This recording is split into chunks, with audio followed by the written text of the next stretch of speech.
says, teach the younger women to love their husband. You don't have a husband, how do I relate with you? I should teach Chimwemwe how to love God more, how she should present herself as a young Christian, outside work, at home. We should have that relationship where we are able to explain, talk, and not feel so closed down, where you think, oh, here she comes again. She'll talk about either the dress, or she'll ask me when are you getting married, or she'll ask me, those weird, awkward questions. Yes. So the best way, as we are looking at made in the image of God, what exactly should we grow each other?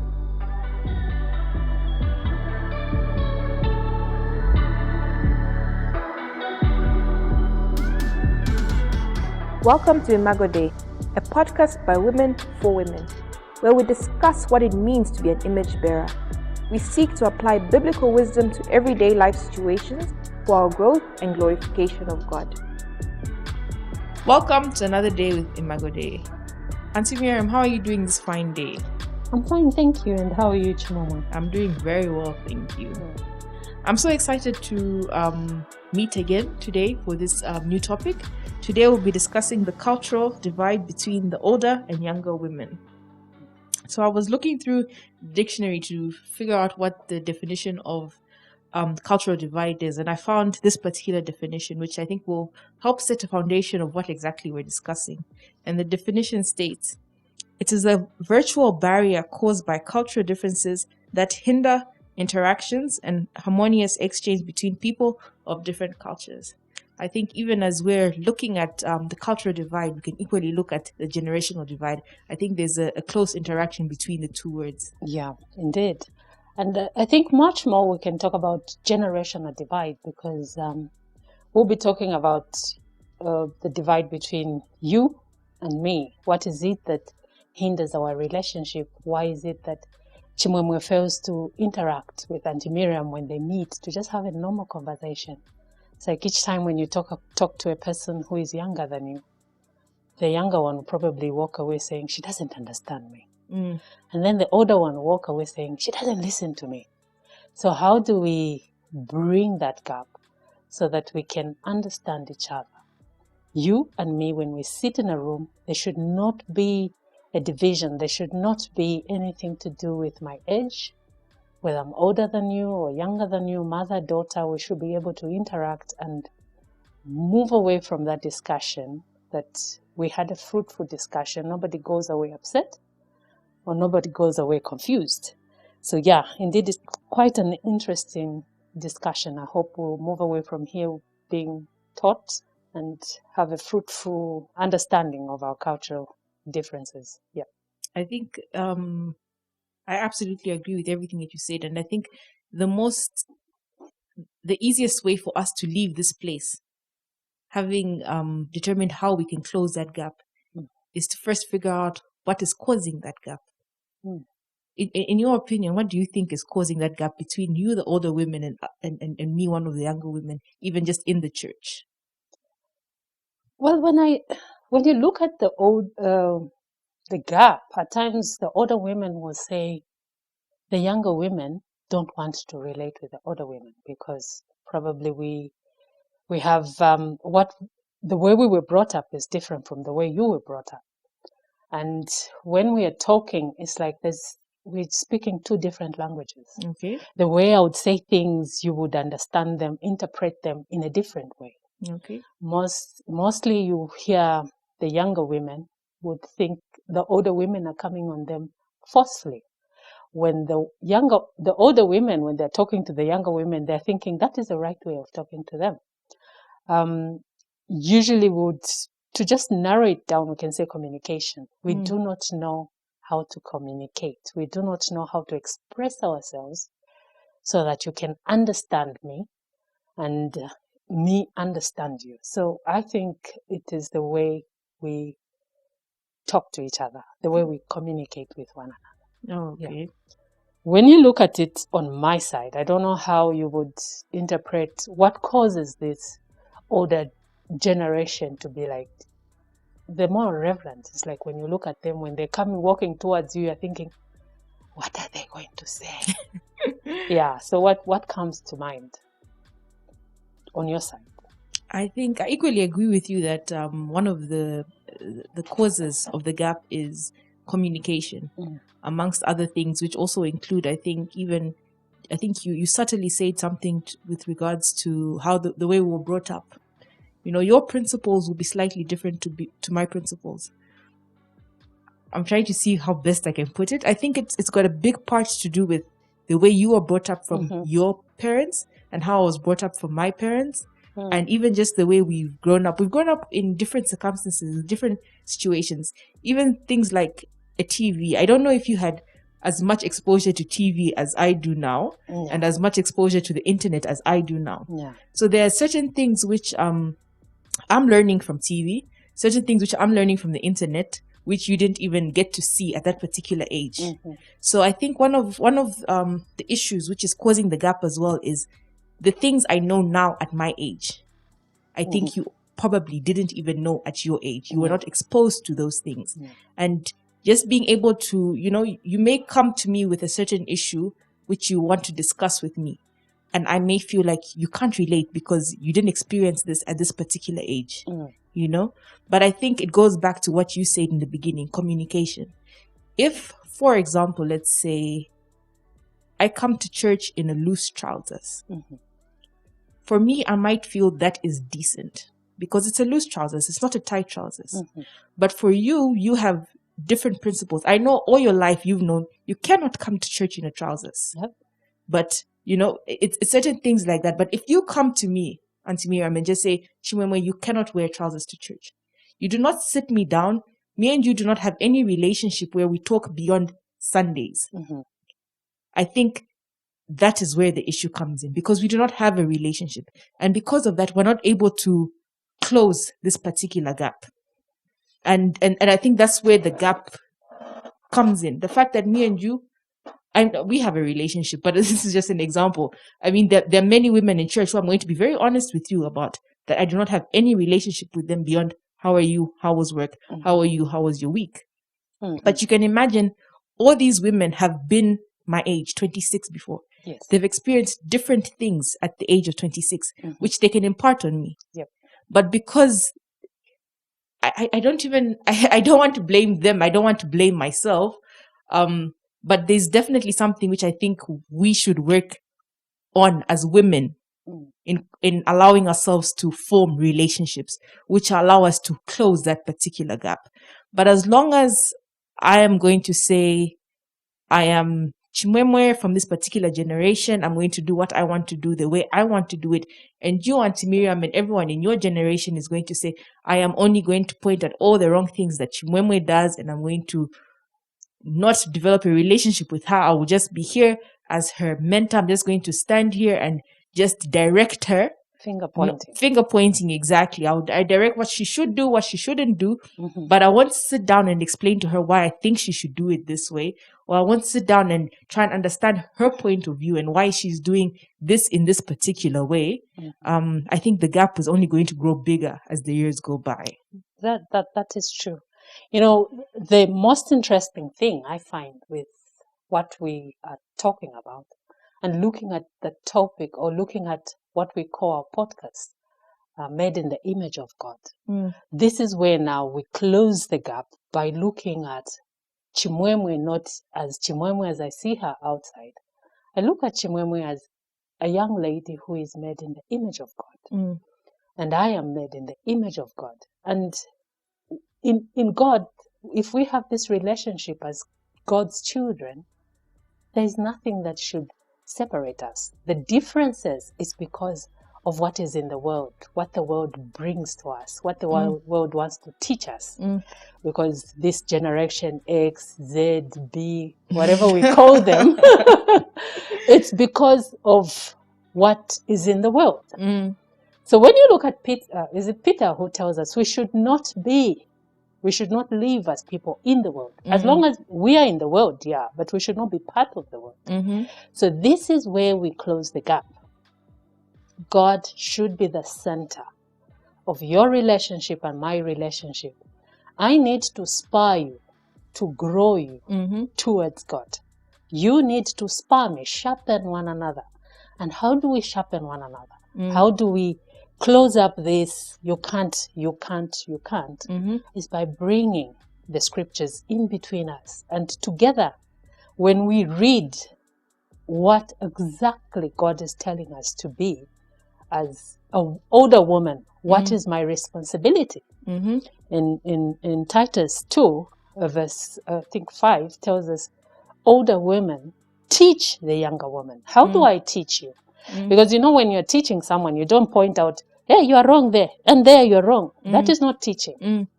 When you're teaching someone, you sit down with them. You have a relationship with them. You think of the relationships you have with your teacher and a pupil at school. I'll give you an example of my kids. When I'm giving them homework and I'm saying, do it like this. No, mommy, but the teacher said. So the teacher said. Yes. So there's a relationship between the kids and the teacher and the way the teacher speaks to them. So me, who is to teach you, the younger woman, we should have a relationship. And it's not a Sunday relationship. Yes. It's not a finger-pointing relationship. Yes. It is a relationship that will start by, yes, it says teach the younger women to love their husband. You don't have a husband, how do I relate with you? I should teach Chimwemwe how to love God more, how she should present herself as a young Christian, outside work, at home. We should have that relationship where we are able to explain, talk, and not feel so closed down, where you think, oh, here she comes again. She'll talk about either the dress, or she'll ask me, when are you getting married? Or she'll ask me, those weird, awkward questions. Yes. So the best way, as we are looking at made in the image of God, what exactly should we grow each other? Because at the end of the day, Chimwemwe, it is not the body that will benefit. It is the soul. Because when we die, we give an account. They won't look at the clothes. God won't look at the clothes you wore on that particular Sunday. Neither will he look at the way the world calls the generations. But it is, how did you grow, Chimwemwe, the time that you had with her? So mainly, I think if we work on that, if we put our differences aside, which I can call our pride aside, then we'll be able to relate in a manner that will help close this gap. Because with God, there's no gap. Yes, no, there's nothing. There's no gap. I just want to hear what your point of view. What do you think right now is stopping older women from closing that gap? What do you think, apart from pride, is keeping them away from trying to have a close relationship with younger women? Because even, for example, even just in our church, you find that when church is over, all the older women will huddle together, all the younger women will huddle together as well. What do you think could be causing that? I think it's like we always say, I don't have nothing much to say to Chimwemwe. Relationships. When you have a relationship with somebody, it is easier for you to interact with them. But if I don't have a relationship with you, the only thing I'll say to you is hi, because I'm trying to be polite. Which is true. And I just want us to try and find a practical solution to this. It's very easy for us to say we need to have a relationship, but how? I want to leave knowing that tomorrow, Mrs. Lupunga, I can tell you something which is bothering me. You know what I mean? Because we have developed that relationship. So how can we be very practical about this so that even those who are listening to this can leave knowing that I can talk to another woman who's older than me, or this older woman will look and say, okay, you know what? I want to talk to someone who's younger than me and build that relationship with them. Yeah. I'll give an example of Ruth, the book of Ruth. It's quite an interesting book when you read that book, and I would encourage every one of us to read it. I know it's a different context, but I want to just take that, and I want us to look at the way Naomi and Ruth related. When Naomi's husband died, the sons died, she was trying to relocate back to her country, back to her people. And here is the daughter-in-law who has nothing to do with the mother-in-law, nothing in common. And the mother-in-law is saying, together with the other sister, will say, can you please go back? Me, I'm going back to my people. There's nothing for you. Even if I have sons, by the time they can't get married to you, by the time they marry you, you'll be quite old. Mm-hmm. And one of them definitely went back. The other one, Ruth, just said, I will go with you. Your Mm-hmm. people will be my people. Mm-hmm. Where you live, I'll live. Where you sleep, I'll sleep. Mm-hmm. He is the young lady who is so determined to go with this older woman. Mm-hmm. She doesn't know where she's going. She doesn't know how she'll be welcomed. This is in a foreign country, foreign language, foreign God. She doesn't know what to expect where she's going. But she gets up. She says, I'll go with you. Mm-hmm. Naomi didn't speak to the daughter-in-law. Because she thought, okay, if I give her sound, no picture, as a that type of thing. And women are good at sound, no picture. So sound, no picture, but she just followed ahead. Mm-hmm. And when they got to the country, they lived together. The mother-in-law just said, just do what I'm telling you to do. Mm-hmm. And she followed exactly. And everybody else in the village, or where they went, they were happy with her. They said she loved the mother-in-law so much. Mm-hmm. So I want to pick out the younger woman. Mm-hmm. See how determined this younger woman is. Mm-hmm. She was ready to do anything Mm-hmm. to learn from this older woman. Mm-hmm. Mm-hmm. This time, when a younger woman is just stepped on the toe, the tiniest toe on your foot, it's like all hell breaks loose. Mm-hmm. No, that woman is not good. They are talking about this. They are talking about the first thing we want to do is to rebel. Yes. Because that older woman didn't answer me properly. Mm-hmm. But there's a reason why God said, older woman, teach the younger woman. Mm-hmm. I've been your urge before. Mm-hmm. I've passed your urge. There's some things that I can say, Chimwemwe, if you do this way, this will happen. It won't, yes, this will happen. Mm-hmm.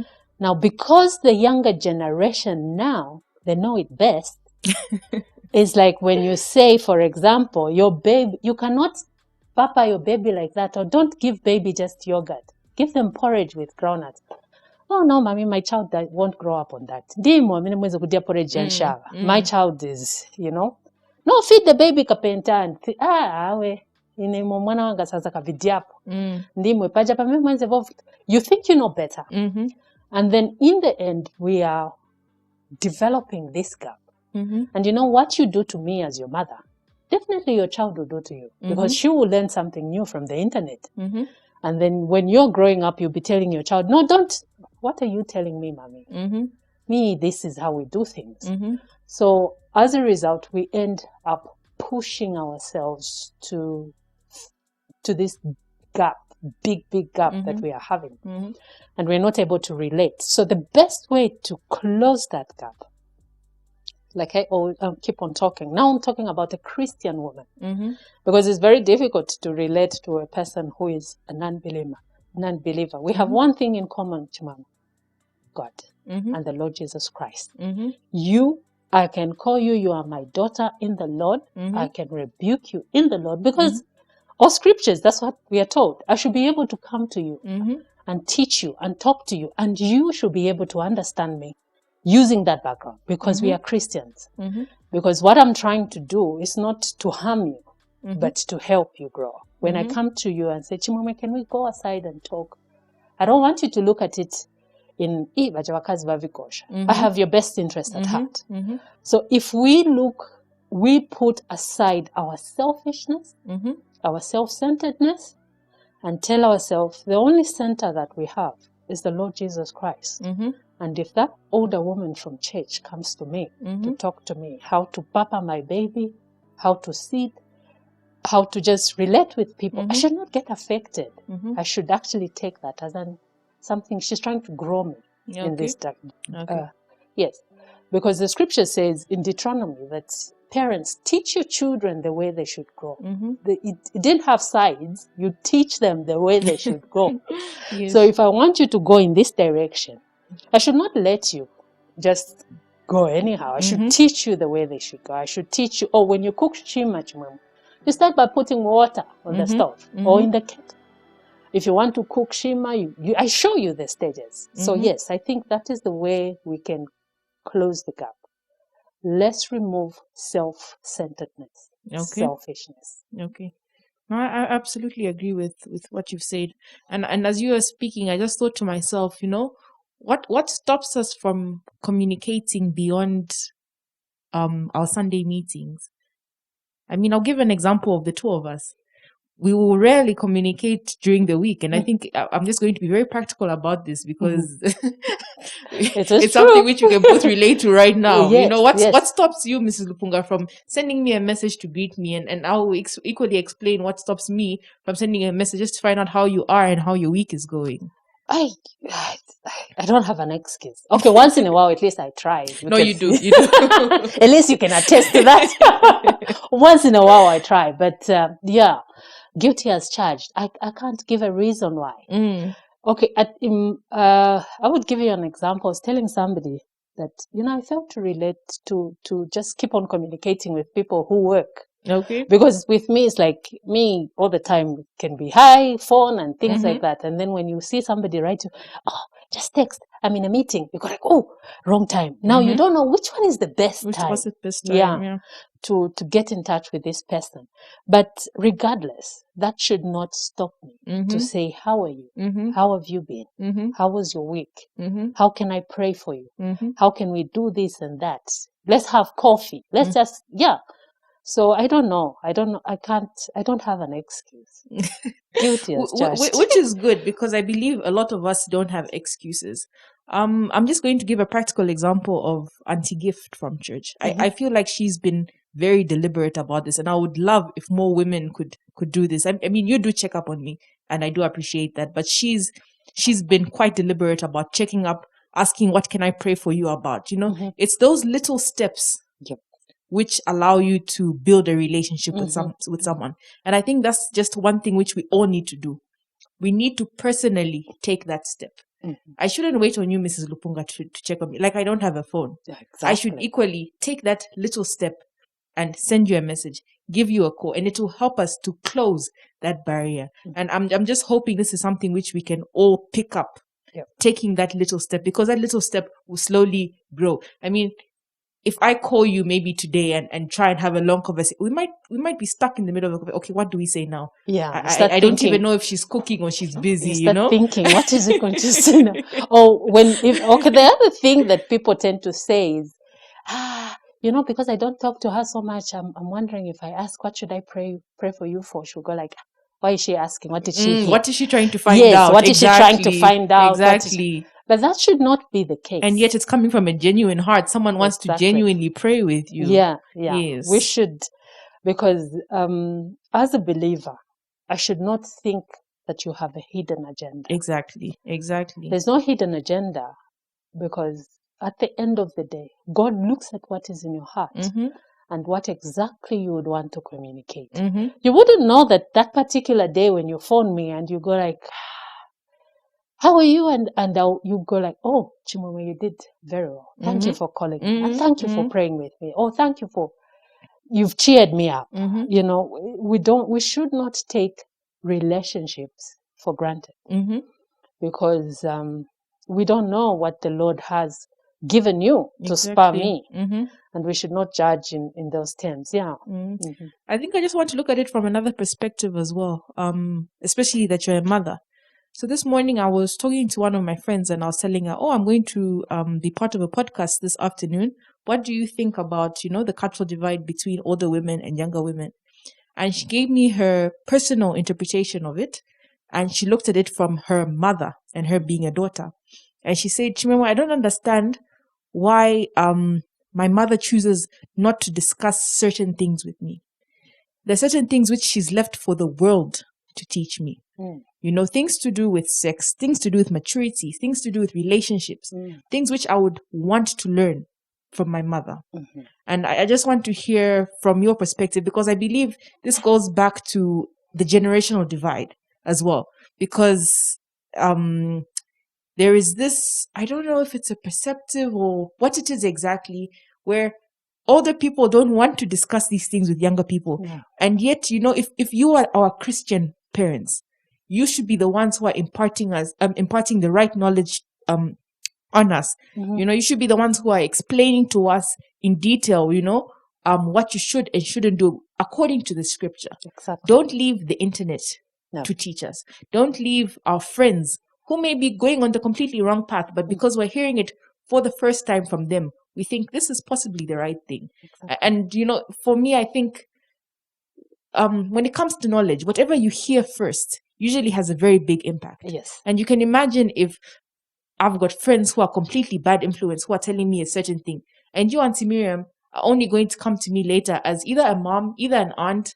or just a woman who's guiding me at a later point when it could be too late, Mm-hmm. you know? So what do you think about this, and how do you think that gap can equally be closed between a mother and a daughter, and even just you in church as an aunt, as a mom as well to me who would equally be your daughter in the church?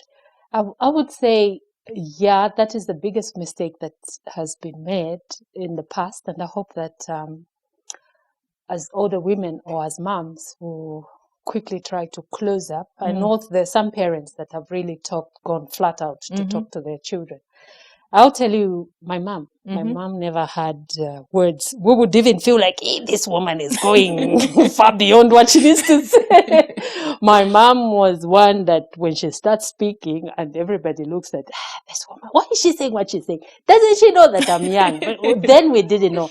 My mom never censored what she taught us. Okay. She taught us almost everything. And she would tell us, if I don't tell you, there's no one else who will tell you. Which is good. But exactly. By then, we used to find it very weird. And, when we meet with my sisters at times my mom is late. So when we speak, when we remember her and we say, Lou, remember that day when she was saying this? And we all laugh. But it was a good moment. She would get annoyed, say things at times, just tell us things. But now I do appreciate it is important to tell our children, teach our children as young as they are growing up, because one, the world out there is brutal. It is. It really is. I think that's a phrase that I would use. It is very, very brutal. It doesn't handle kids with care. And more especially kids that we are bringing up these days who grow up in a bubble. Because the moment you break that bubble, they would want to experience what is out there. So it is better for a parent, me, to talk to you about sex, about relationships, about everything that you would quickly learn from your friends and learn in a very, I don't know whether to say in the wrong fora, where your friends will say, no, you need to experience this. This is like this. Me, I experienced. And there are some kids who just influence you to do something wrong when they didn't. So when you open up to your children, definitely, if your child has got something that is bothering them, they'll come to you and speak to you, because they would have found it easier. You would have spoken to them just from the word go. There's nothing. Obviously, there are some things that you would think, okay, maybe when she reaches a certain age, she would understand this better. But at this age, I can explain this to her and she will understand. So that as you are speaking, your child is also growing and learning from you, so that she doesn't hear it from her friends. She doesn't hear it from the people around, because when you hear, like you said, the first thing that you learn when you learn things from your friends, you think that is the right thing. Exactly. And when your mom comes in, no, you don't do it like that. You go like, no. I have a friend who tells me, I only know the foods that my mother taught me how to cook. And when I go out there, I was telling her, you should try the prawns. She goes, I said, try them. They're nice. She goes like, Mirriam, I said, try them. She says, my mother taught me that those things you don't eat, so I don't eat them. Exactly. My mother taught me that you don't eat octopus. I don't eat it. And then you are telling me to try such things. So it's such a thing where teach them so that when they go out there, she knows that what my mother taught me, we usually take what our our parents teach us, our mothers teach us. Because when my mother taught me how to cook okra, that's the same way I cook it up to now. Till now, exactly. Ask me how I'll cook rumanda. The same way my mother taught me. I have learned a new way of rumanda, but I go like, no. My mother knows best. So when my mother teaches or taught or speaks to me, that I'll carry it with me. When my friends will tell me, I'll have a best friend today, I'll get that experience. I'll have another best friend tomorrow. In the end, I'll be lost. So there we are dividing the culture. We are losing what I was brought up with. I'm losing it with you because I'm more like making you just go out there and learn whatever you can learn. Learn from a chicken. The chicken, when it is got chicks, brings them together, Bring them together. puts them under the wings. Mm-hmm. They all grow like that. Mm-hmm. Look at a broiler. There's a very big difference between a broiler Mm-hmm. and just a village chicken. Mm. It doesn't know how to bring other chicks under. Okay. Ni aliyense paika as long as ali warm eve nakwenda kunkalira pamwamba pa mzake. So yeah, so we should as parents we should have time Mm-hmm. not only to say don't do it like that, but we should say this is the way you're supposed to do it. Mm-hmm. You should not do that because of this. Exactly. I have a friend who always says, oh, my daughter was wanting to know this. And then I told her, no, the time will come when I'll tell you that. Okay. If I fail to tell you, I'll refer you to Auntie Mirriam. She'll tell you this and that and that. Or can I go and ask Auntie Mirriam this? No, not now. Because that's what you're trying to ask. It's when you're about to get married or things like that. Okay. So we should be free to speak to our young people. A long time ago, I can tell you, it was a taboo. Mm-hmm. Can't speak to you about sex because it's like, I don't know whether I'm exposing you or something. It was something, I can't speak to you about puberty. Mm-hmm. The moment you reach puberty, I'll look for an aunt from the village or somewhere to come and sit down with you and talk to you and not a parent. But these days, you'll find that parents are able to speak to their children, help them understand and things like that. Okay. It is important because that's where you build the relationship. I think I just want to go back to an example you gave of your friend who has a daughter who asks her questions or wants to come and ask you questions. Obviously this is just from a younger person's perspective, and I just want to hear it from you as well. The fact that you're stopping that particular daughter from finding out that specific questions which they've asked at that point, don't you think you're kind of giving them an opportunity to hear it from someone else? Because we're curious, we're young people, and now we've got the internet. It's just a 2 seconds typing and you're finding out this information. And like we had just started saying in the beginning, things which you hear from, especially your mother or someone who you really look up to, the first time you hear it, it sticks in your head because that for you this is the principle. And you can imagine, I believe your friend is probably a Christian mother as well, and you're a Christian as well. If they're going to hear it from you, it's going to come with some biblical backing, you know what I mean? In comparison to if I do a Google search, it's going to bring up 50 different opinions of non-Christians and one of a Christian, which might be even at the bottom. Exactly. So, what do you have to say about that? Indeed, curious. It's true. It's killed a cat though. But it's like going ahead of, I'll give an example.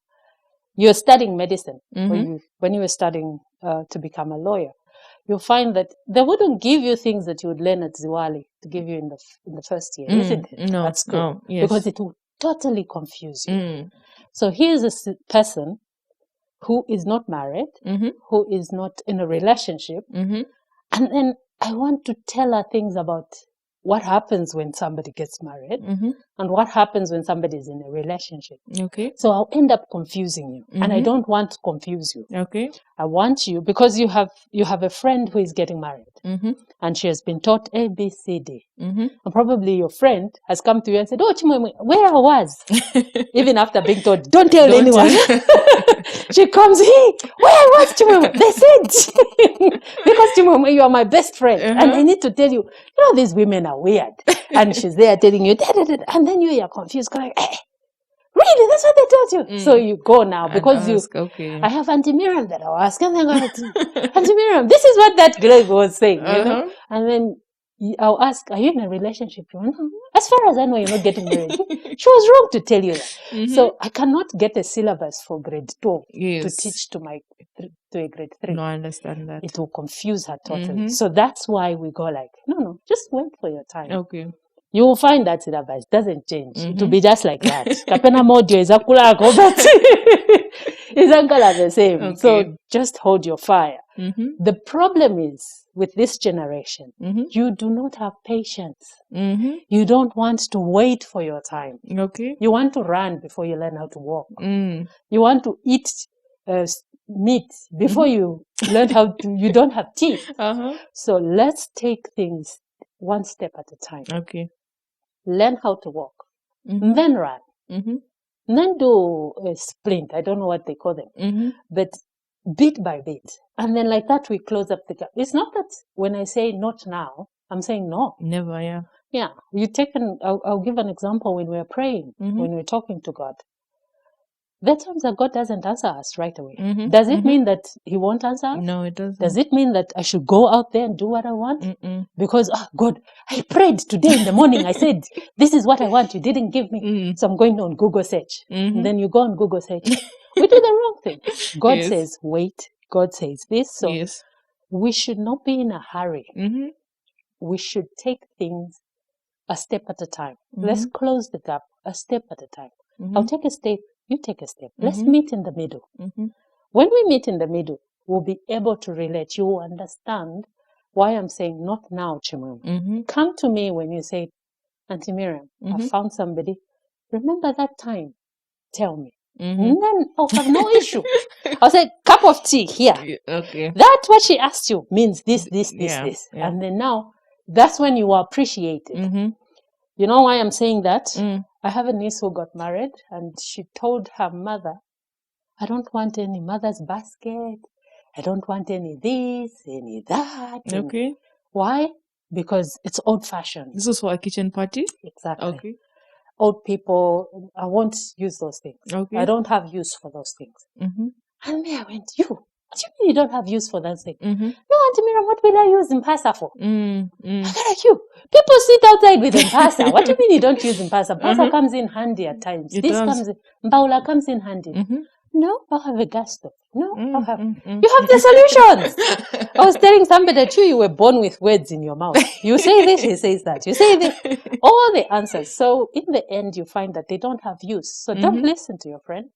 That is a portion. Let her learn. When my time comes, I'll learn. So that I don't learn grade 7 things when I'm in grade 3.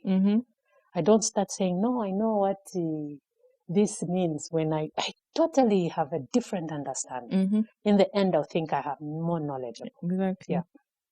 I think for me, the biggest thing which I've learned from our short interaction right now is just the importance of, first of all, having a relationship.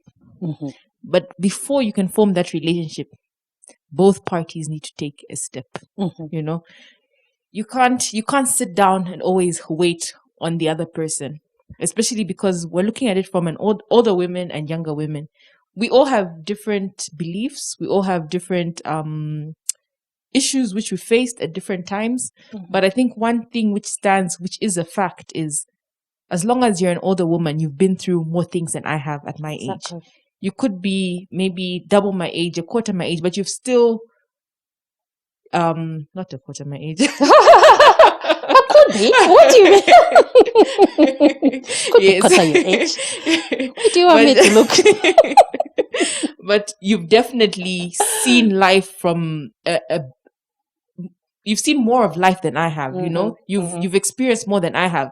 And even if you may have not experienced exactly what I have experienced, you've got more friends who may have experienced what I'm going through. Exactly. And you're able to share and interact and just explain to me certain things which I may be going through, you know, despite the fact that, you know, there's so many different things which I feel we're experiencing at our age. The fact is you're still older. And most times, more times than not, you're more wiser. So even what you're saying, you're probably saying it from a loving heart, with obviously some biblical backing to whatever you're saying. But if me and you don't have a relationship, I will not take it as that. To not work. I will just take it as Auntie Mirriam is back. Here we go again. Yes. I can't wait to leave church because at least I know actually, when I see her, I walk I've this missed direction. that conversation, exactly. And yet I believe if we're coming to church and we're meeting as young women and older women, we should be excited to see each other. We're meeting as fellow Christians. You know, every day you're going, not that it's a problem, but every day you're interacting with non-Christians and, you know, certain information which you know is being diluted. But the moment you meet, you know, you gather, you're able to build each other again, you know. I ask you, how was your week? You're able to explain to me a certain situation you went through. I'm equally able to explain to you a certain situation I went through. And you say, oh no, when I was younger, I did this, and this way. And this is how I reacted to this particular situation. Mm-hmm. And even though I am young, I may have gone through something similar, which I'm able to, explain, oh, this is what I did and this is how it turned out. Exactly. And the interesting thing about life is it's simple things which we're able to, and I think it's quite amazing. It's simple things which we go through, which we're able to relate to biblical principles. It could be something to do with baking. Mm-hmm. And you're still able to relate it to something biblical. Yes. It could be something to do with how you're raising your kids. Mm-hmm. And it's those things which you're going to impart on me on a Sunday. But if I'm going to come to you on a Sunday and say, hello, how are you? How was your week? And we go our separate ways. I think we're completely missing being a reflection of who God is. Exactly. As we were talking about in our last podcast, Imago Dei, image of God. We should be reflecting who God is. But if we're unable to even have a relationship which will assist us to reflect who God is, I don't think a high buy is enough. No. It's interesting where you put it. Something simple as baking. I was thinking, when you look at the examples that Christ would give, they were not out of this world. They were simple things like you plant a seed, it grows. You do this, you trim a tree, you do this. Simple things that we are able to relate with, exactly. Farming and, things that are not where when you're explaining to a person, go, like, no. I know there's a time I got checked, hey, what are you talking about? And they go, yeah. But we should be able to relate as much as I have this profile, because the biggest problem we have, we take whatever positions, whatever profiles, wherever we are, how people relate to us out there. I have people who look up to me. I want everywhere I go, people to go, oh, she's this, she's Lupunga, this, the who of the what of the what. Yes, all that.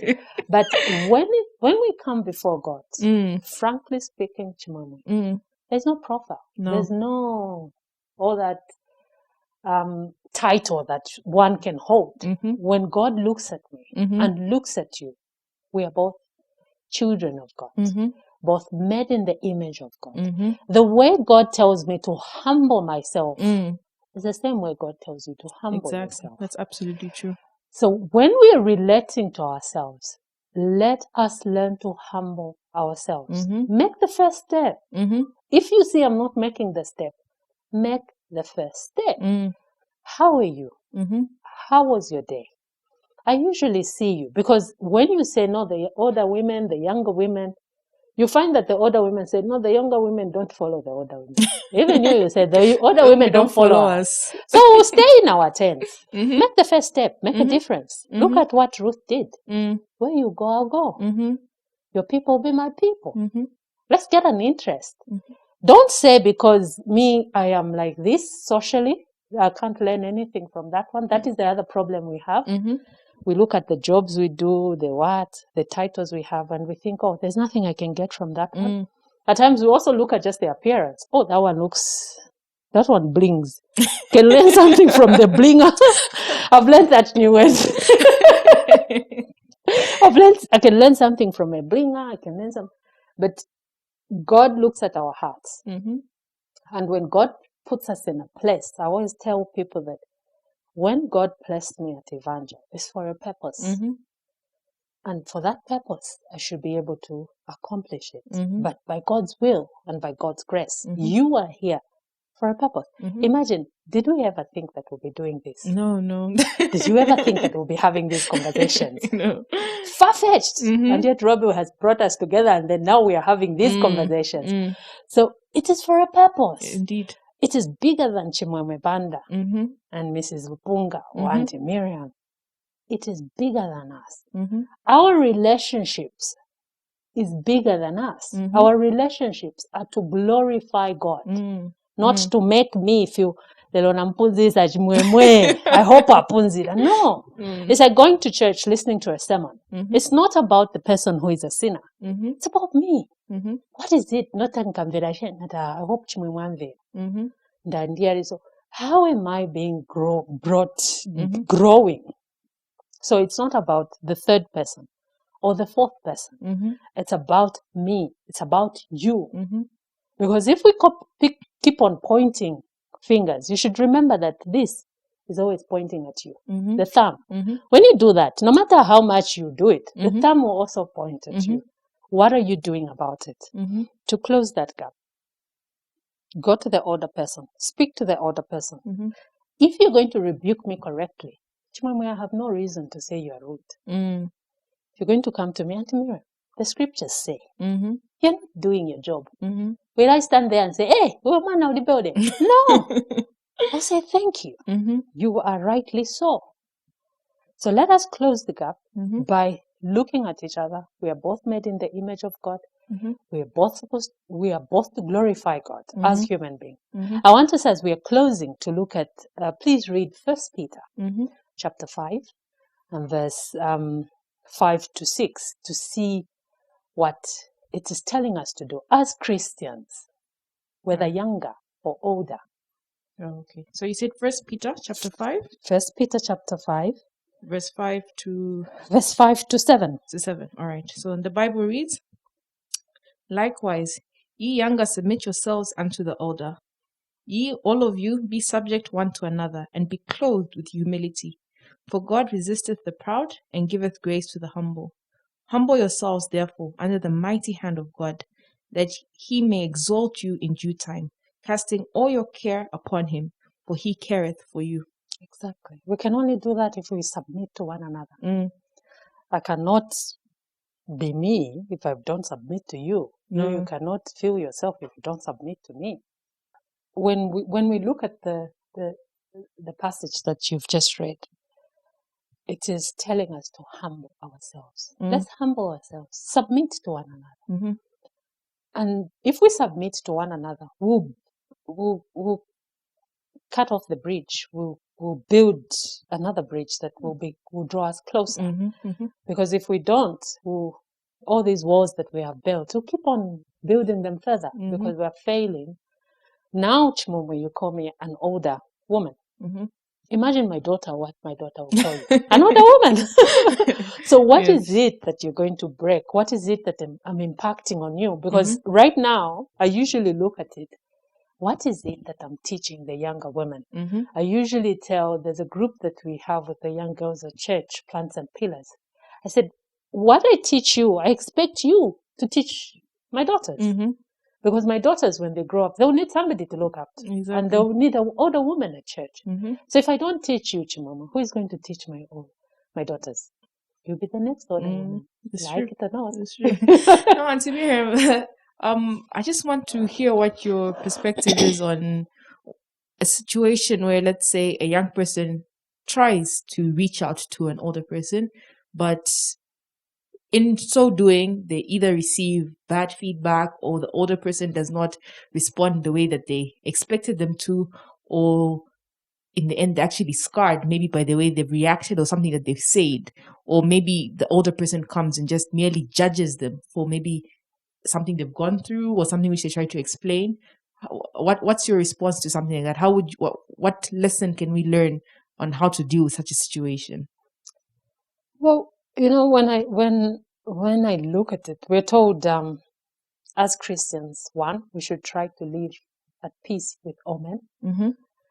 As long as it determines it is in our on what we can do, we should try by all means to live at peace with everybody. And two, I would ask, why should I get scarred?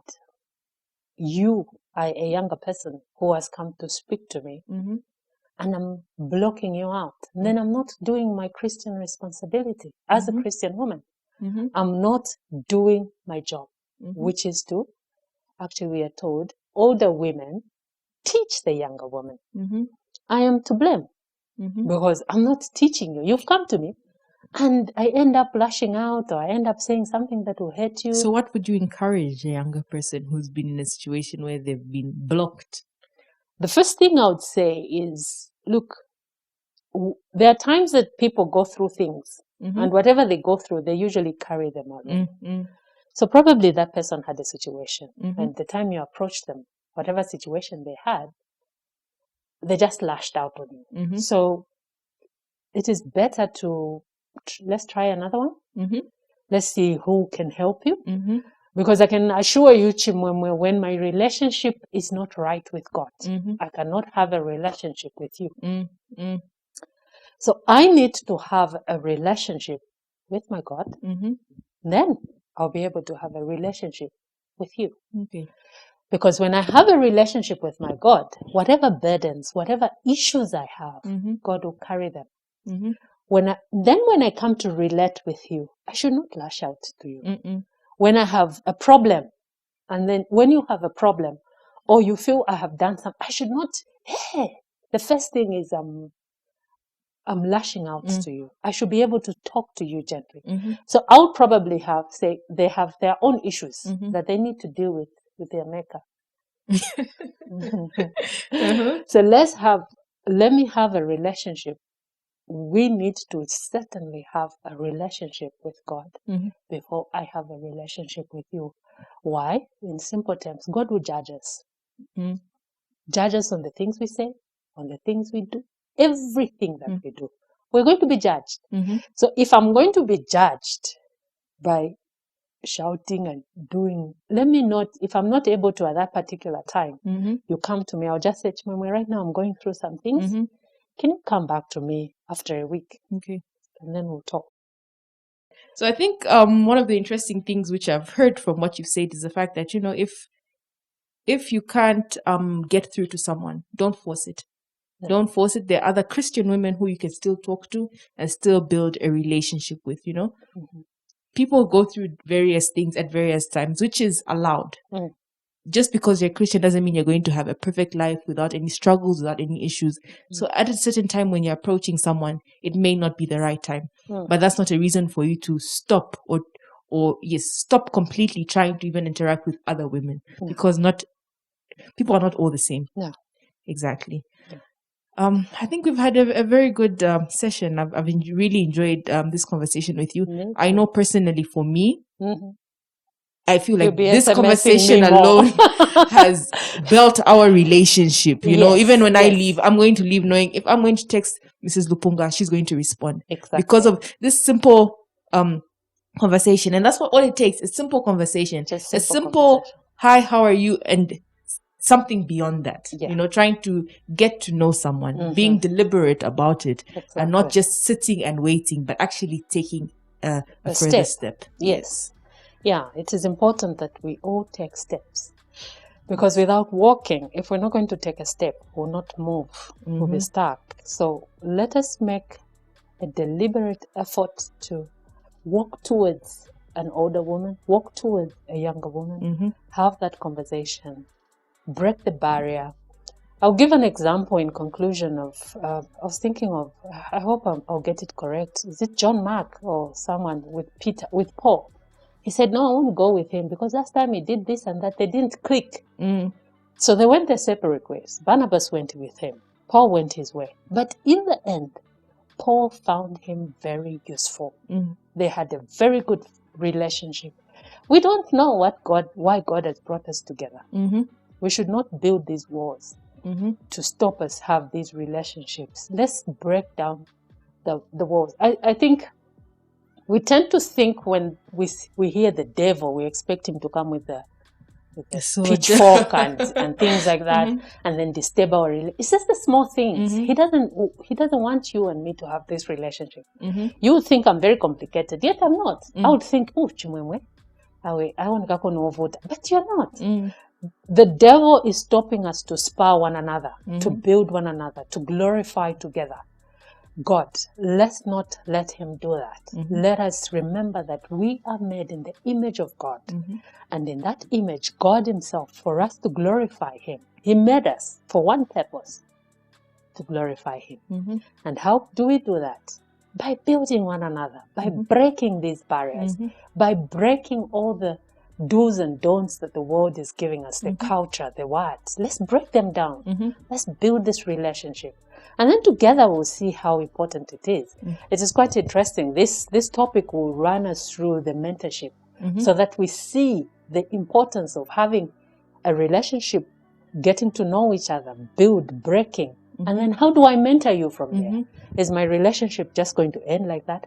We'll see how mentorship is important for you, for me, and then because not only am I building you up as a mentor, but you're also going to mentor someone. Exactly. And that's how together we pass on knowledge. Okay. Yeah. I think you've given us leakage on our next topic. Oh, yeah. It better be mentorship. I believe that is our next topic. Yes, it is. Yes. It is. Yeah. All right, then. Let's look forward to our next topic, which will be looking at mentorship. And let's hope that even from there, we'll be able to learn and just build this puzzle that we've started, that together we can glorify God. Yeah. Thank you for listening.